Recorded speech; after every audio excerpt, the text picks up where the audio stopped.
Il était une fois, dans un petit village entouré de montagnes, un jeune homme nommé Raphaël qui passait ses journées à réparer de vieilles chaussures dans l'atelier hérité de son père. Ses mains étaient habiles, mais son cœur portait un poids que personne ne pouvait voir. Raphaël se réveillait chaque matin avant le lever du soleil. Il marchait jusqu'à son modeste atelier, ouvrait les portes de bois grinçantes et s'asseyait devant des piles interminables de chaussures usées. Il martelait, cousait, collait. Jour après jour, la même routine.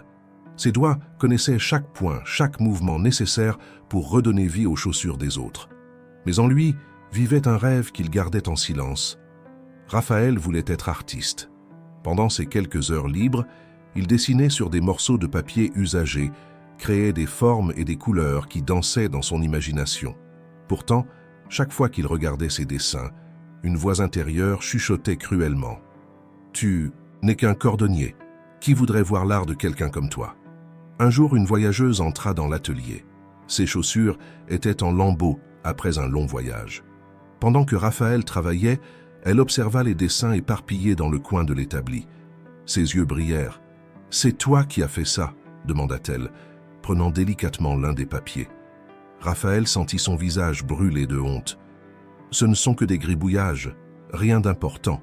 Je suis cordonnier, pas artiste. » La femme sourit avec bienveillance.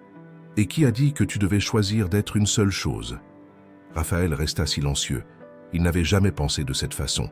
Toute sa vie, il avait cru devoir se limiter à ce que les autres attendaient de lui, à ce qui semblait sûr et connu. La voyageuse raconta alors sa propre histoire. Elle avait été agricultrice, mais rêvait aussi de voyager à travers le monde.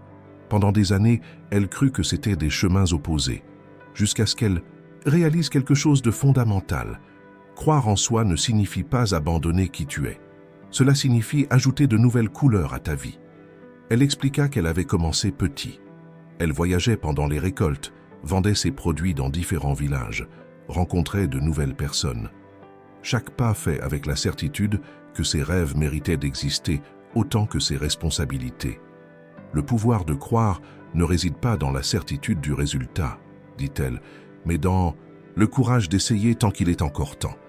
Tu sais combien de personnes portent des rêves qui ne naissent jamais parce qu'elles ne croient pas qu'elles en sont dignes. Ces paroles touchèrent quelque chose de profond en Raphaël. Cette nuit-là, pour la première fois depuis des années, il ne fit pas que dessiner. Il crut que ses traits avaient de la valeur. Raphaël commença à exposer ses dessins dans l'atelier. Certains clients les ignoraient, d'autres les complimentaient timidement. Mais il continua, car il avait découvert une vérité libératrice. Le plus grand obstacle entre nous et nos rêves n'est pas les circonstances extérieures, mais le manque de foi en notre propre potentiel. Quand nous croyons en nous-mêmes, nous ne nions pas nos limites ou nos difficultés. Nous disons à l'univers que nous méritons la chance d'essayer, de grandir, de devenir plus que ce que les autres ont défini pour nous. Le pouvoir de croire ne garantit pas que tout sera facile, mais il garantit que vous ne vivrez pas en vous demandant « et si j'avais essayé ?» Si cette histoire a touché votre cœur, réfléchissez. Quel rêve avez-vous mis de côté parce que vous avez cessé d'y croire? Quelle partie de vous attend la permission d'exister? Partagez ce conte avec quelqu'un qui a besoin de se rappeler sa propre valeur. Laissez votre like si le message résonne en vous. Et suivez pour plus d'histoires qui illuminent l'âme et éveillent le courage de vivre pleinement. Croyez-le, vous êtes capable de bien plus que vous ne l'imaginez.